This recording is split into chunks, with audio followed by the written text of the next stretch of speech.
Hey there, what's up everybody? I am Sunny Minx and we're standing in front of one of my properties that I just recently bought within the last 6 months.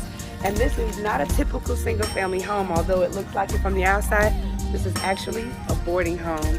In this house I house several individuals that basically rent rooms out for me. So this is what I call creative real estate, where I take a single family home and I maximize the opportunity. And basically that's my strategy with buying homes. I don't believe in necessarily just having single family homes, although I do have a few, but my main goal is to maximize every opportunity. So whereas I would just be getting one rent from one person, I am now getting 6. So let's just take a look. So in this vicinity, we have several different rooms which I rent out. So this is a room, there's a room over there in the kitchen. This is the living room, which is the common area. So this is where the tenants can chill, relax, watch TV, play games, have company. They can lounge over here and listen to music. I try my best to, put enough furniture in here, design it to give them a home feel while they're here temporarily. These rooms are rather large. So this is one of the smaller bedrooms that isn't one of the best, but it's okay. It's still a bed. So each room comes furnished with a bed, a dresser, and usually some type of closet or a TV. So I put that in the rooms when the people move in. So this is the bathroom, which is shared. Then there's another half bath downstairs. So we're just leaving what I call the big house because it's one of my bigger houses that I have as a boarding house. But just to give you an example, I'm just getting started. I became a landlord this past summer, 2020. And so within this past summer, I am now a landlord of I have like 12 tenants.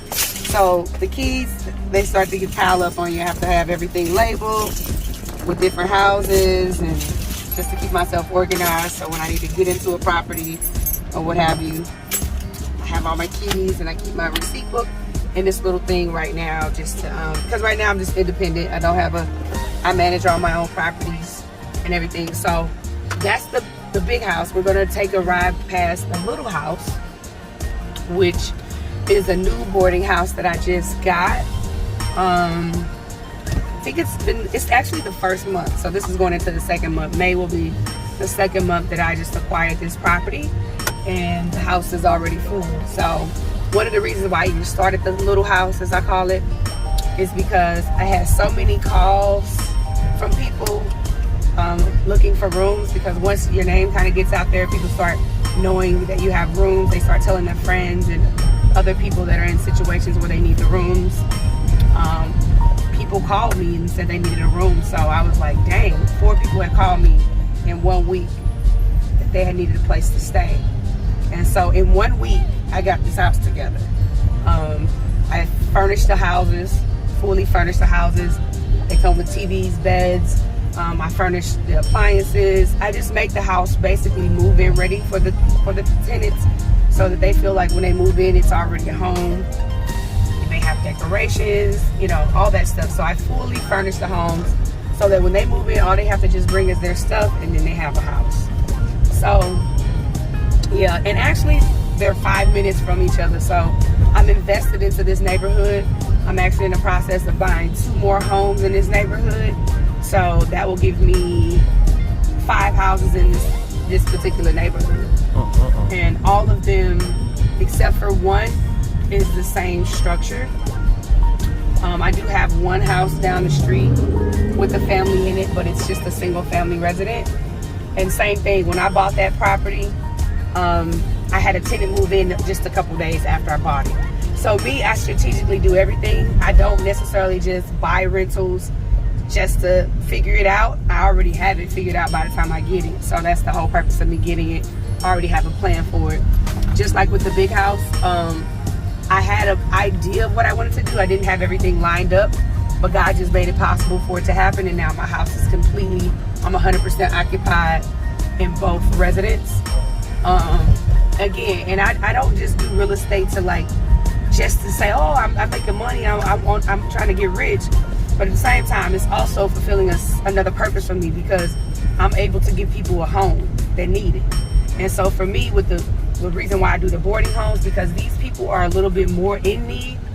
For some reason, you know, they may not be able to afford their own home. They may have credit issues. They may have criminal records and other issues like that. So what I do is I feel it's very fulfilling for me, because I help these people have a home for however long that they need it. So this is the little house. Just gonna do a quick walkthrough of the little house. Yep, follow me. So this is the little house, which is literally 5 minutes away from the big one. So it doesn't look like too many people are home right now, and even if they were, it is what it is. But you can see there's a living room, it's fully dressed, there's TV. I also do Wi-Fi in the houses. It's pretty quiet today, which is good. It's what you want. So as you can see, like, this is the kitchen area. Here's the restroom, and you can see. And then we also have a room downstairs. I also put a washer and dryer because, again, I want everyone to feel like they have everything they need. So this is also another room here. And then, you know, they have washer, dryer. And then I also let some people stay here that may not have as much money to afford an actual room. But again, I'm just trying to fulfill a need for those that need it. So this is the little house, guys. Russell, you want to say something? It's one of my tenants. I'm a little camera shy. You're going to have to forgive me. That's okay. But yeah, he'll tell you how great of a landlord I am. All right, see you later.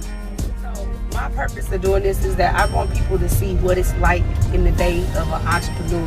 What it's like in the day of a true entrepreneur hustler. Like, a lot of people show you on social media, Instagram, all the glitz and the glam, but they don't necessarily show you all the sweat and tears that you got to put into this.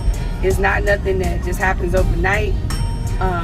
It takes a lot of work. It takes a lot of focus. And when you're in the building phases, you sometimes don't have a lot of help. You know, you got to do a lot yourself. Like myself, I started this business. I actually got into, I started my contracting construction company in 2019 because for me, I knew my end goal was to be in real estate. So for me, I wanted to know everything about real estate, from the rehabbing from the ground up, before I started to invest my money into it. Because I wanted to understand what it took to actually fix a house. You know, so I wouldn't have to rely on some other people to tell me what was wrong with my house, how much, and be talking a language that I just didn't understand. So for me, I got my hands dirty first. I started from the ground up, as most people say.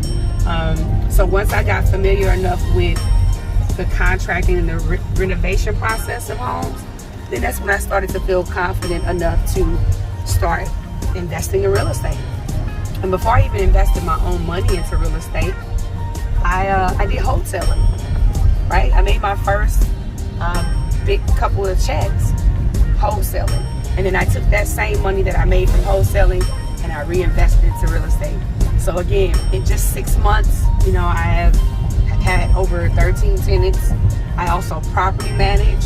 Like I said, I do construction and renovation. I sell property, I wholesale, I buy and hold, and I also flip, which you'll see later on today when I go and close my first luxury south side flip, which I'm so excited about, because in the St. Louis area, the south side of St. Louis is like one of those hidden gems. You get a lot of old architects, old original St. Louis architect. It's a very beautiful city vibe, and so I'm really excited to do that flip.